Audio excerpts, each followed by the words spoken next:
Hello everybody and welcome to something a little bit different with me, Dave Pumphouse. If you're new, I'm joined as ever with these type of games with our dear friend Terra. How are you? I'm doing very well, thank you. And you? I'm well. You're well. That is very good. We're playing Suzerain. Or Not yet. Suzerain, however you wish to pronounce it. And I've been bugging at you to try it for a while. I only got through, half an hour of someone streaming this as to not spoil it. So we're both going in more or less totally blind. More or less totally blind. After half an hour, I will not know where the story is going whatsoever. Okay. And we're going to continue our Swedish politics way of looking at things. Well, it worked out pretty well in 6 ages. I think it did. I think we balanced each other out quite well. So we're going to see how we deal with running a country and a government. I'm looking forward to it. Let's get right in. From a tribe to a country. Yes, a little upgrade. A little, okay. It is, of course, set in a fictional. Oh, you can? Yeah, for a few seconds there during the loading. Oh. You are my enslavement and my freedom. You are my flesh burning like a raw summer night. You are my country. Lovely. Is that yours or mine? No, it is yours. 1908, game was Swordland. You open your eyes to this world. Who came from? Well, we don't know where Lackhaven holds Order Day or Gators, so it doesn't matter. Well, we don't, but I think we can make an educated guess that a wealthy family from a very wealthy city, a middle class family from a typically kind of maybe more industrial city, and most likely, an impoverished family from a heavily industrial. yeah, that's right. So I think that your background does matter in this game. It kind of sways your politics and who will more likely to be to follow you and your policies. So I think So this basically comes down to going from up and down. Are we gonna have white privilege start? Are we gonna have pretty much normal everyday people upbringing, or are we gonna have the underdog rags to riches story? I come from a very very working class background, Terra. So we were fairly impoverished as kids. For me, I would more rate us at middle income. Okay. So somewhere in between there, but I always enjoyed an underdog story, rags to riches. So let's go impoverished and work our way up. All right. We're from the city of Dyer. Okay, your parents named you Anton. As the only child of a farmer, you spent your childhood among the wheat fields. Life was not easy. You were too poor to afford a good education. The Rain family was caring regardless of the economically dire situation. Your parents always did their best to support you. The years passed. Okay.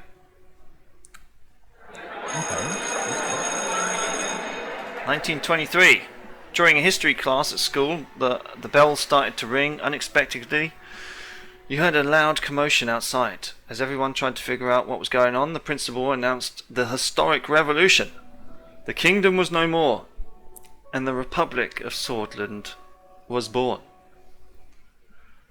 What was our reaction? So I guess we were born in 1908, so we are 10, 15, going on 16. So we have no proper education, but we are in school right now. Yeah. We have supporting parents. And we come from a poor background. So are we going to do this RPG style, or are we actually going to try min-max and do our best in general? I'd RPG it. You know, I'd role play this. In that case, we have known the kingdom our entire life. Yes.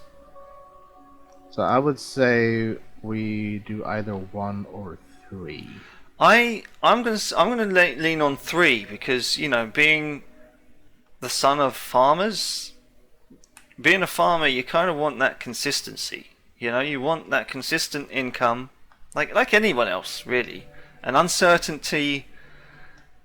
And then having the kingdom that you lived your entire life all of a sudden be gone, and then becoming the republic of another name, I guess. In the eyes of a 15-year-old, I'd probably say, we're being invaded and taken over. So yeah, I would say war would probably go better with this. Yeah, okay. After graduating, you passed the university exam with high marks. Even though your family was poor, the public education system made it possible to go to university. You had the opportunity to choose between several studies. What did you choose?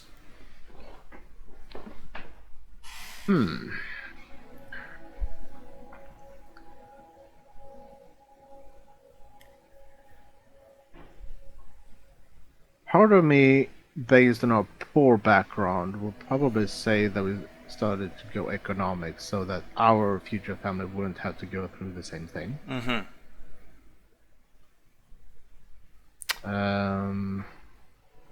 Yeah.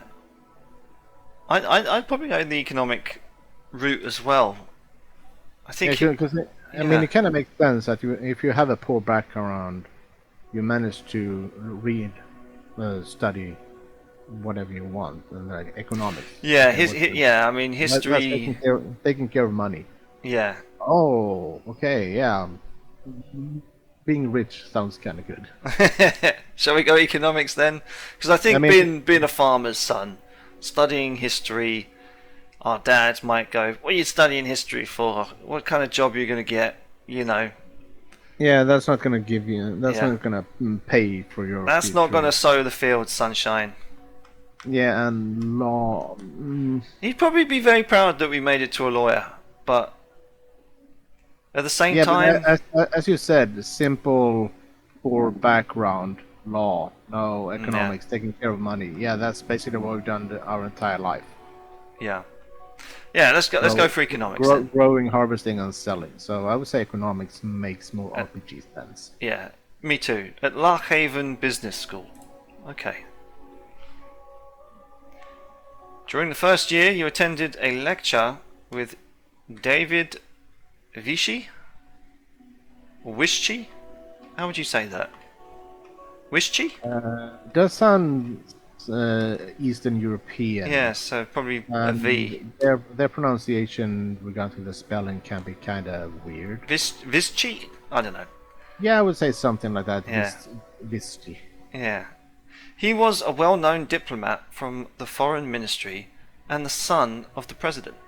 After observing the hall in silence, he explained why a market economy is the better option for Swordland.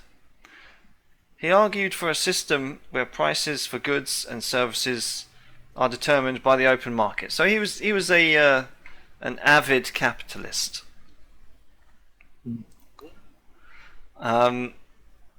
I don't know what you think of capitalism coming from Sweden, but I mean I agree in principle at least of what he's saying, even though sometimes it doesn't actually work out in the actual reality of things.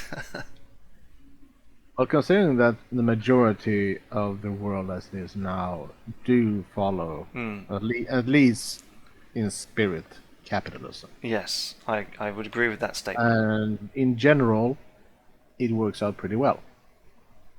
There's a reason why the communist economy didn't hold up Exactly. in the long run. Exactly.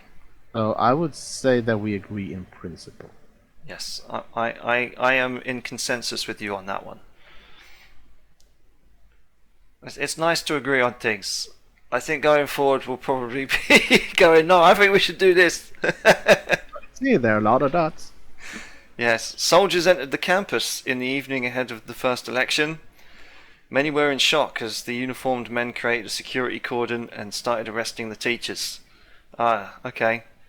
A group of students started gathering in protest along with your best friend, Peter Vectern. You decided to join the protest or avoid any confrontation. Are we going to do the student thing and stand with the protesters? Yeah, Yeah. I think so. I mean, considering that the state was, even though our background allowed us higher education, Yeah. and now in the evening ahead of the first election, all of a sudden soldiers are coming and arresting our teachers. Yeah. No, I'm not going on with that. So yeah, protest. Yeah. Wow.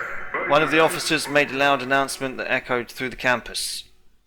General Luderin declared martial law in order to restore the administration. Please stand back and disperse to your rooms. You joined the students that slowly marched towards the large group of soldiers. Suddenly the soldiers charged. Okay. So which was there? A student fell and was trampled as everybody started running away. You held your ground or you ran off? No, we're not running. Okay. Even though everybody else has started running away? Yep. Okay. We are standing by our principles. Okay. Soldiers beat you relentlessly. Bring it on. No. You might break my body and my bones, but you will never break my spirit. Yeah. Okay. We're Mr. Tank Man.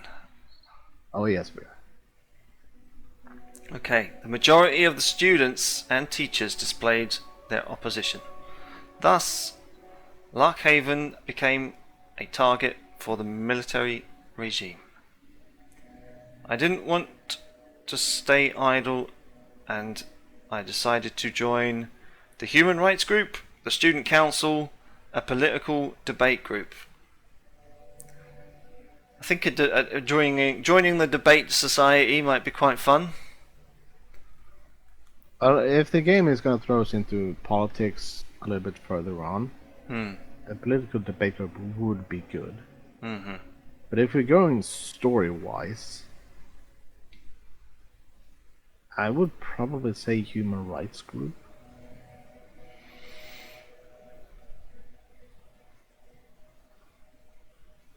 What? How so? How so? Persuade me. Our RPG Human Rights General is trying to enforce martial law to restore the administration. Okay, fine. And then they're starting to arrest the teachers, and we've been beaten. And I would say Human Rights Group would probably work to stop that from happening, while a political debate group, it doesn't sound like it would have much of an impact on our life right now. Apart from a human rights group that actually might orchestrate protests and things like that. But game-wise, a political debate group might actually give us some political background to our character as well. So yeah, and I think if it's going through a coup, and people are arguing the best way to go, either communist or capitalist. Yeah, I mean, a political debating group would probably be the best way to discuss it, rather than a human rights group, because I mean, other than it just sounds so, in the context of what we've read so far. Yeah. Both a student council and a political debate group sound so ineffective. Well, I think a human rights group, they are, in my eyes at least, usually more straightforward and more action oriented. I think, like protest, flyers, meetings, blah blah blah blah blah. The way I'm looking at it game wise, I think the human rights group is the middle way. The student council is the communist side of things, and the political debate group is more capitalist, conservative type of way. Because we actually debate and not just this is the way. No, I think more of a point that you know a political debate group is probably more often than not taken part of with the people of privilege and the toffs. You know what I mean? You know the Oxford Debating Society. You know what I mean? Leaving the blue collar workers behind, you mean? Well, a human rights group probably work with the lower echelons of society. Well, I think yeah, that's true. And the human rights group, I think, is very much the middle way, game-wise. I think the student council sounds more. No, I think the student council is probably more of the communist way of looking at things. Hell, I mean, look at the changes being made in the university today, which are more left-leaning. That's a lot of the time it's the student council and the students calling the shots and making those kind of demands. And even if you look at the Chinese Revolution, you know that was very much done in the universities and student led. Yeah, I mean the student council has a say, but the final decision is still down to the principal, right? It is, but the thing is, if the principal doesn't, you know, do as the student council suggests or asks, then sometimes they can be ousted. Ah, I dropped my toothpick. Yeah, but aren't you voted into the student council by other students? You are. Or did I miss? No, you are. You understand what you were saying? Well, no, I mean, like, because the president of the university is often made by, you know, the teachers and the directors of that university, right? Or the sponsors. Or or the sponsors and you know, other stakeholders.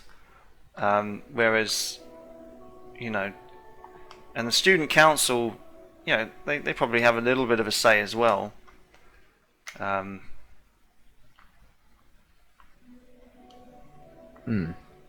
Okay, this discussion on this particular point is we're 3 questions in. Okay, let's go political debate and see what. Okay. I bend to your wisdom. The dozens of debates helped you hone your oratory skills, while also helping you grow your network. Even though the debates were pretty heated between different groups, you all grew from sharing ideas. In one of the meetings, Peter introduced you to one of his friends, Monica, who was a volunteer for the Swedish League of Women. You were immediately attracted to her intelligence, her beauty, or her diligence. I am not. I don't consider myself to be a shallow person. I mean, granted, beauty is that attracts in the first place, but if you don't have anything behind that facade, then it's nothing. So I would say either intelligence or diligence. But I kind of like an intelligent woman, someone I can actually have a proper discussion with. Yeah, I mean, so I'm gonna go intelligence. I was going to go that too, but I just want to say, Mrs. Pumphouse has all 3. So there we go. Dot. We're going to go for intelligence. Yeah. The politically charged environment led you to join the Red Youth, join the Young Swords, stay away from any political organisation. Do we want to be an independent? I think going independent might open up more ways than being locked to one specific ideology. Yeah. So yeah, I would say we stay away. Sure. Because I mean, being independent, you can pick and choose from either side. Yeah. But if you're on the left side and you start picking from the right, you're probably going to be called a traitor. That's true. So, the radio relayed that the communist general Ricard surrounded Luderin and his troops demanding their surrender. They refused and heavy fighting broke out across the country. You just couldn't believe it, the army was fighting amongst themselves. Swordland plunged into chaos with the Swedish Civil War. Civil War of 1920. Yes. The clashes escalated into full-blown civil war. The horrors made you isolate yourself for a while. Monica helped you cope, and love grew between the two of you. However, it was difficult. Yeah, it was a difficult time for love. The chaos must end. For a second there, I actually read the chaos mutated. The charismatic Colonel Tarquin Sol orchestrated a sudden coup and brought the end to the chaos. Okay, so what? At least six months after, maybe we've seen an end to this civil war. He wrote a new constitution and restored stability. The people saw him as a saviour. Okay. He formed the United Swordland Party and ran as president in the first ever elections. Okay. Presidential okay, so we've gone from kingdom to a republic to now a democracy in the matter of less than 10 years. Yeah. Okay.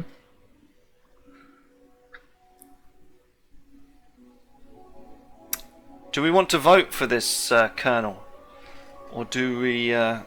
Do we not vote? So we only get one choice, or abstain.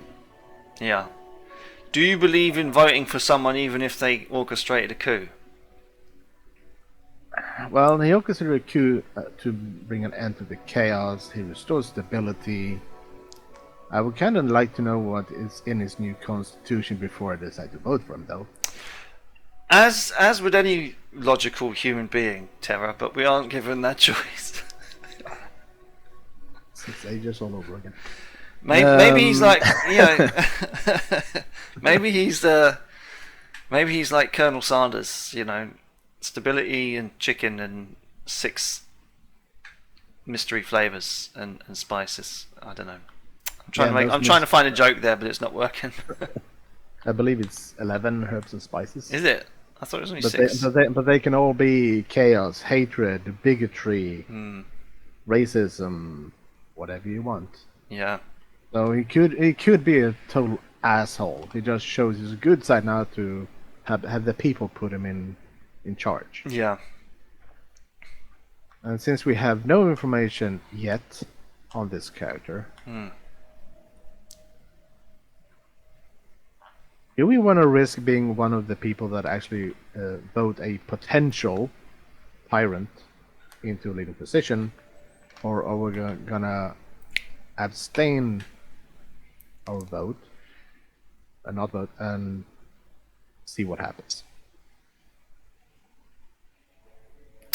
I think we have to look deep inside ourselves and say, okay, this man has restored stability, but at what cost? And do we want to legitimize a coup at all? But then again, you have to kind of look at it and say, you know, if you don't vote, then you have no right to complain. Yeah, but we also have to take into consideration we just lived through civil war and at least 2 coups. Yeah. Coups before this. Yeah. So someone who actually brings an end to that, I can definitely see why the people saw him as a savior. Yeah. So if we're gonna go RPG style, I would say that we also vote for him. Okay. Like someone who's actually taking charge, who stopped the civil war and helped bring stability back. Sure. USP won the election by a large majority. After graduation, you kept seeing Monica and noticed her interest to marry. However, a letter arrived from the military calling you to fulfill your compulsory service. It was time to join the army and do my national duty. Get some military experience, I guess. Yeah, a devastating civil war broke out in the neighbouring country, Welland. The distinguished Major Josef Lancia ordered you to lead your squad on a border patrol mission. It was a very cold winter night, and you began marching out of Gumran outpost. Okay. We could see our breath. It was a very chilly night.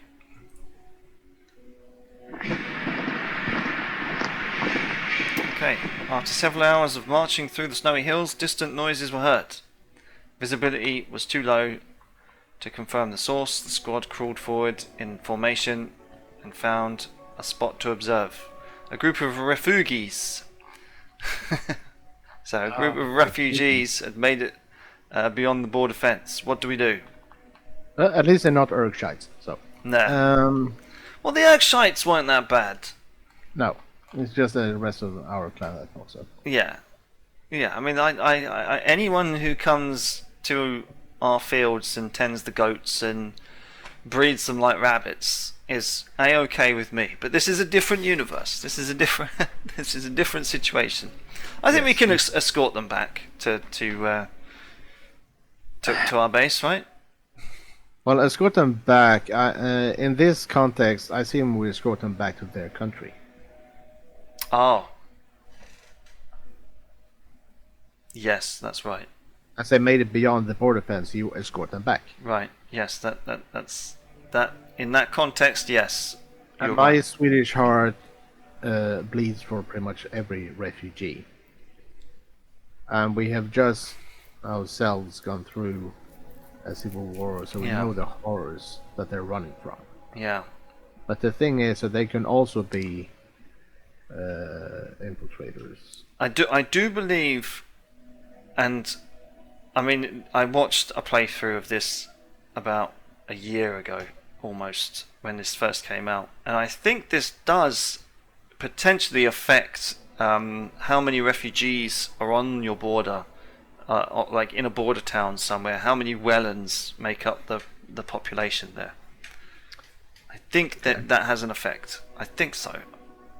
Well, as I said, my bleeding heart says that we actually let them slip through. Yeah. Well, I mean, I was of the context of letting them stay as well.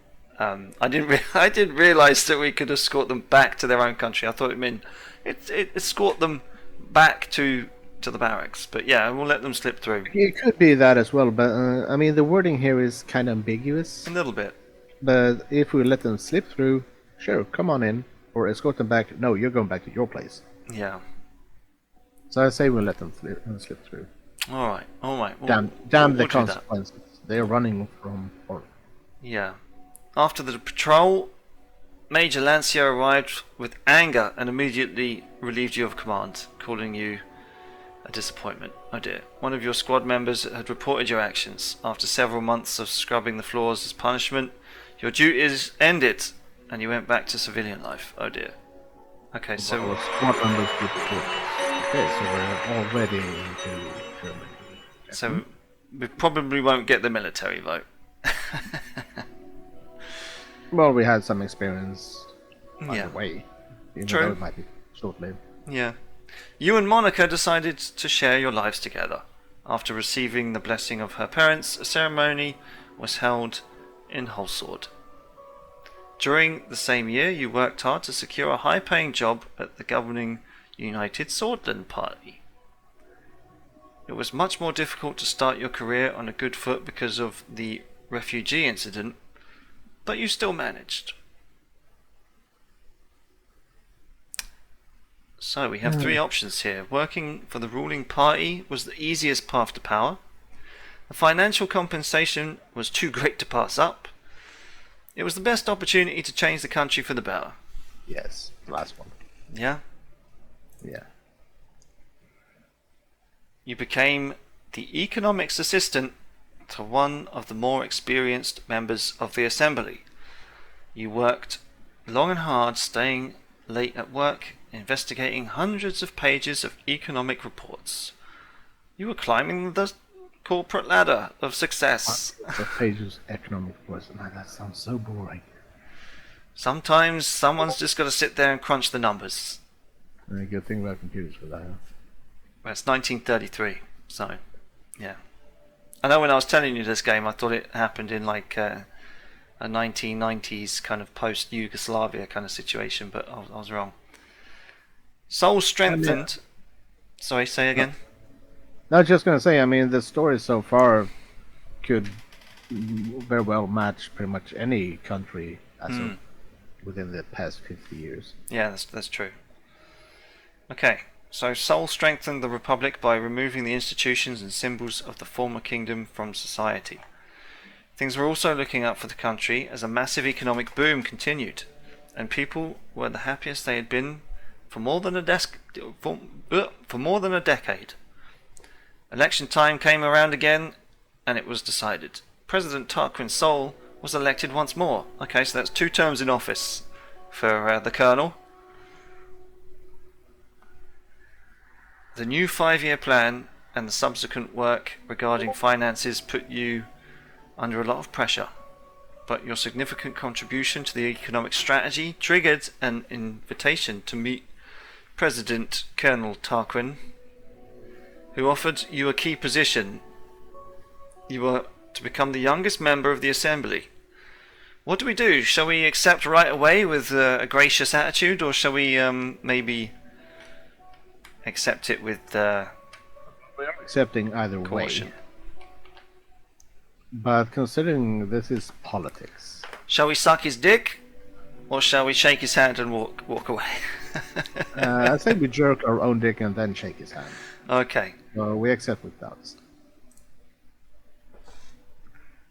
As the youngest MP, it was difficult to connect with the influential inner circle.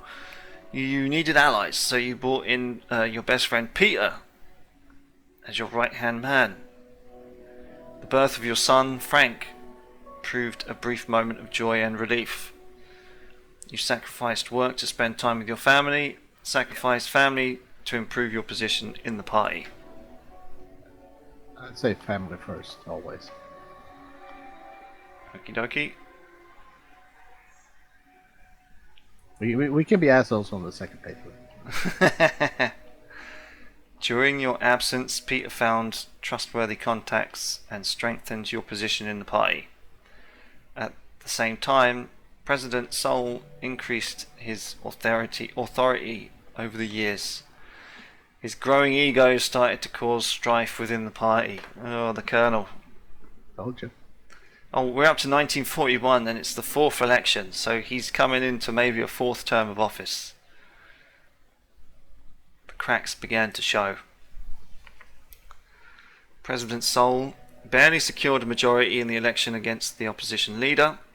Over the past year, people were growing discontent with corruption and the worsening quality of life. Meanwhile, calls for the United Swordsman Party Congress became louder as a leadership struggle started to brew. What did we do? We watched from the sidelines, kept supporting the president, joined the internal opposition. Okay, so people see the corruption Yeah. and the worsening quality and started to say, maybe it's time you get out. Yeah. Watch from the sidelines. I mean, fifth election win. Yeah, and he's starting to show that he's getting a little bit too big for his own good. I think if we just join the internal opposition and say, look, man, you've had a good run. Yeah, either that or watch from the sidelines. But watch from the sidelines? No, I don't think so. No, I mean not when we were a student. We stood our ground and said what we needed to. No, no, I totally agree with you about that one. So yeah, Let's join the opposition and Yes. say, Colonel, you've had a good run. You've managed to get some stability, but the cracks are starting to show, sir. Please don't show your cracks, sir. Yeah. You gave your support to Ewald Alfonso, a reformist and talented business magnate who was the main contender for party leadership. Meanwhile, in a desperate effort to secure votes before the Congress, President Seoul was meeting party members one by one, but he didn't approach you. Okay. Oh no, we're not. The party congress was nothing short of impressive. The banners of United Swordland were decorating every possible spot. Thousands of influential political figures, lobbyists and benefactors gathered for this turning point. The voting for the party leadership began. I guess we'll vote for Alfonso. Yep. The efforts bore fruit, as the contentious leadership vote was won by Mr. Alfonso. During the Congress, Sol announced his retirement from politics. You knew the structure he had established was to stay. The country had become increasingly authoritarian. You were happy that Sol was finally leaving, were troubled by the departure of Sol. Don't care about who's in charge. Oh yeah, we do care who's in charge, and as things are now, as long as it's not Sol. So I'll say we're happy that it's finally leaving. Yeah, okay. A month later, your daughter was born. Monica named her Dina. Or Diana. She motivated you during this tumultuous period of the party. The general elections were approaching. The United Swordsland Party was under new leadership, under Mr. Alfonso. We campaigned for him, or you did your best not to help him? So did your best not to help him, as in trying to trip him up.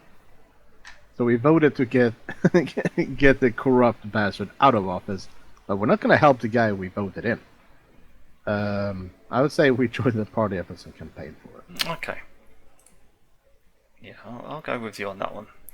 During the general elections, the main opposition leader was embroiled in a sex scandal with his secretary. Main opposition leader, okay. Yeah, diminishing their chances. The extensive privatization program proposed by Mr. Alfonso secured an election victory for the United Swordsland Party. Over the next years, you did your best in order to make Swordsland a better place, tried all that was necessary to climb the ladder, dedicated yourself to the party and its success. I would say make Swordsland a better place. Yeah. Happy people, happy country. The presidency of Ewald Alfonso saw many bold reforms, but was followed by a serious economic recession. The other parties announced their bids for the 1953 election, but the unfair system hampered all opposition efforts to win. What do? You thought that your party could not survive another crisis, were worried about the economic recession, worried that your reputation would be tarnished, along with Mr. Alfonso.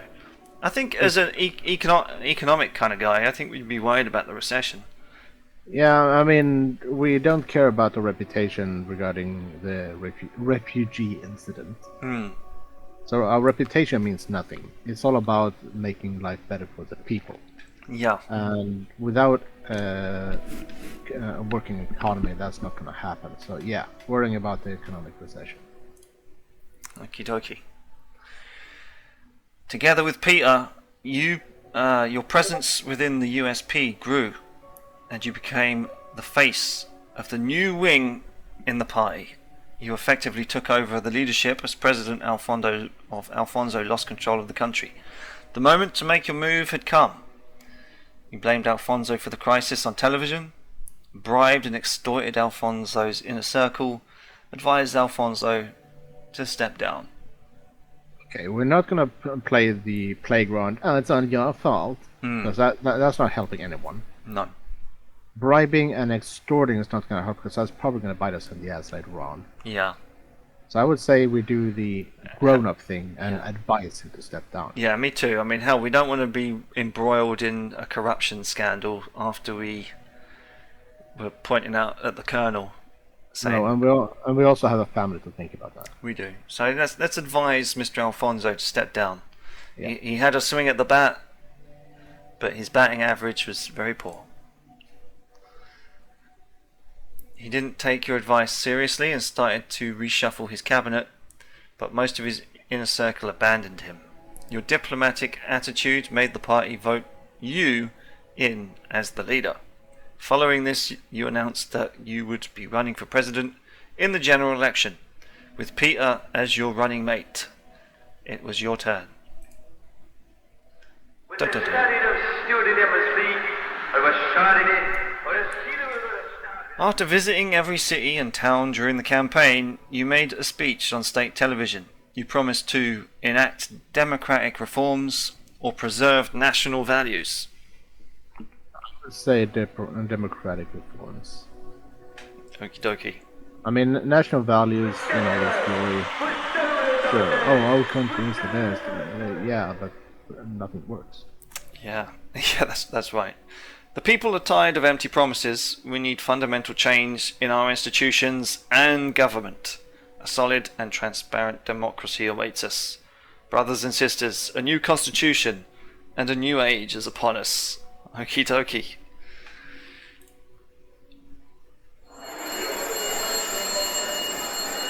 It was time to face the music. Okie dokie. President Rain. Oh, so this is only... Oh, I can even see the achievement now. Ah, thank God. So this is chapter 1. Wow, Yeah. That was one hell of an intro. It was. I thoroughly enjoyed that. Me too. Let's pick how we like to look. The fourth president of Swordland. Okay. Oh, let's... No.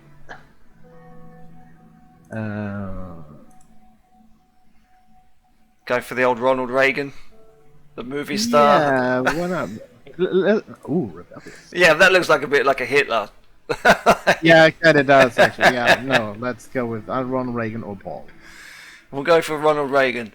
Facial hair. Shall we have a nice little tash? Well, let's go through it and see what we have to choose from. Go for the Stalin. Not Stalin. We go for the Lenin. Chief strategist. Classy. Idealist. Clean shaven. I would say classy. It kind of goes with the movie star. Intellectual. Sword gentleman.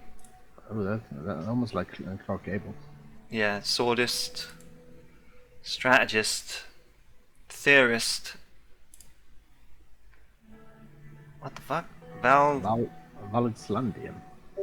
I guess. Markian. Markian noble. Revolutionary. Renan. Oh, there we go. Yeah. You want to go for the bearded gentleman? Yeah, why not? Everyone trusts a beard. So our attire: a black suit and a blue tie. No. Yeah. Maroon. Do we want to look like an Italian gangster? Well, let's get through whatever. Let's go through all the choices and choose afterwards. God, that looks like a used car salesman. Tuxedo, no. Grand, yeah. White suit. That is mafia. That you reckon? White suit, of course, it's mafia. Everyone knows that. I guess. I mean, I kind of like the tuxedo just because it was a break from every other one. I think the default is fine, right? Yeah, I mean the other colors didn't really work out, I would say. Okay, let's have a look at the accessories. We can have black glasses, we can have brown glasses, thin glasses. We can have a lesbian cigar. We can have a pipe. I'm thinking the pipe. Yeah, definitely pipe. And the background.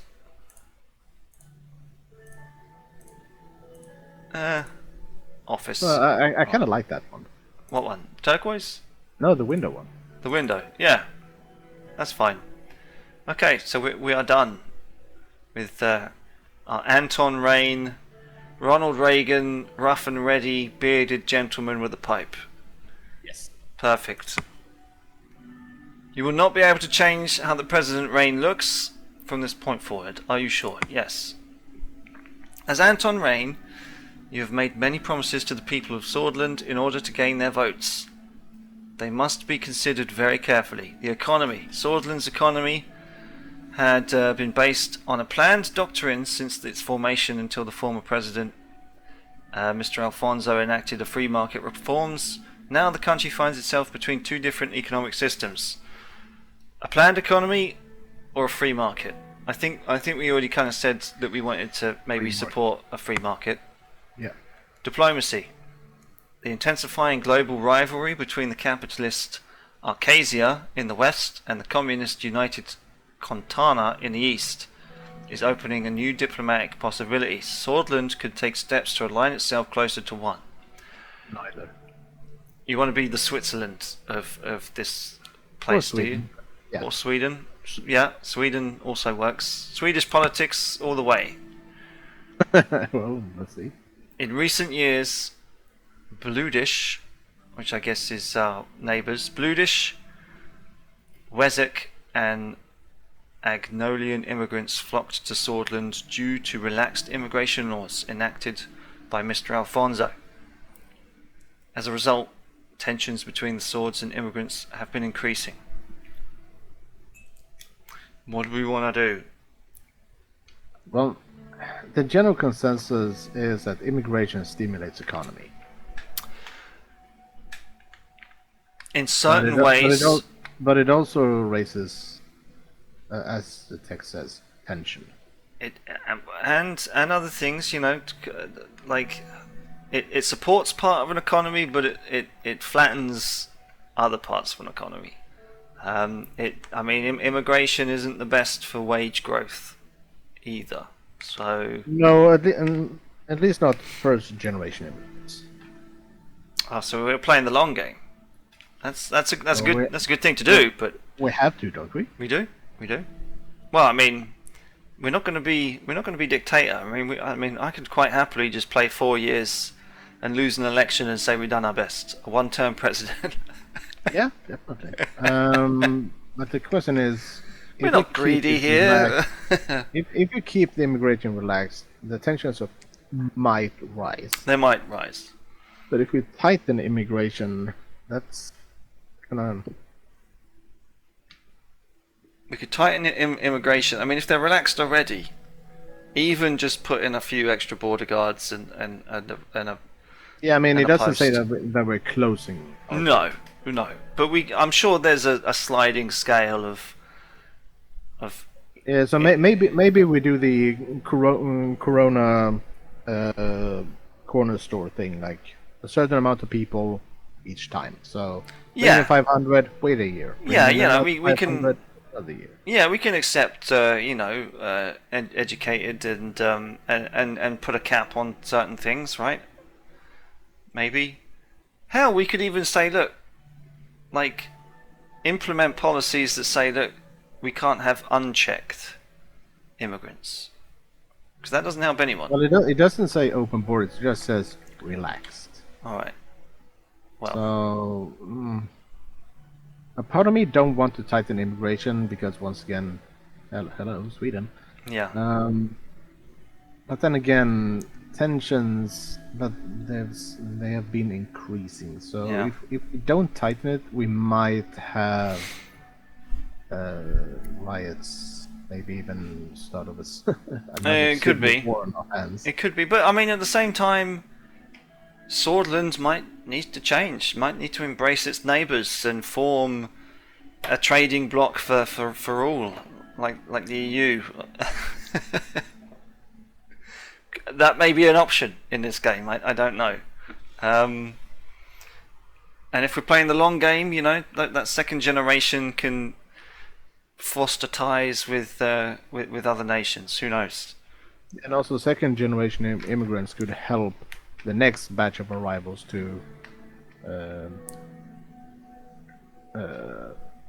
integrate. Yeah, thank you. That's the worst. Yeah. I think maybe to just say to the populace, look, we'll look at tightening immigration just a bit. Yeah, I'm pretty sure that hopefully we can change this later on, or maybe this is just between elections, so we can only loosen it next election. Yeah. Okay. Well, we'll go for tighten.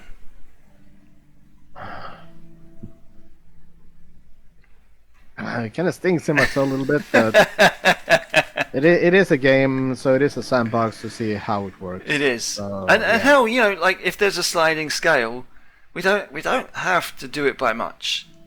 We can do that political thing and say, look, I've just taken a scale and I've notched it up just one space, just to, you know, say that you need certain documents and what have you, and that's fine. We're not saying people can't come here, but they need to be accounted for.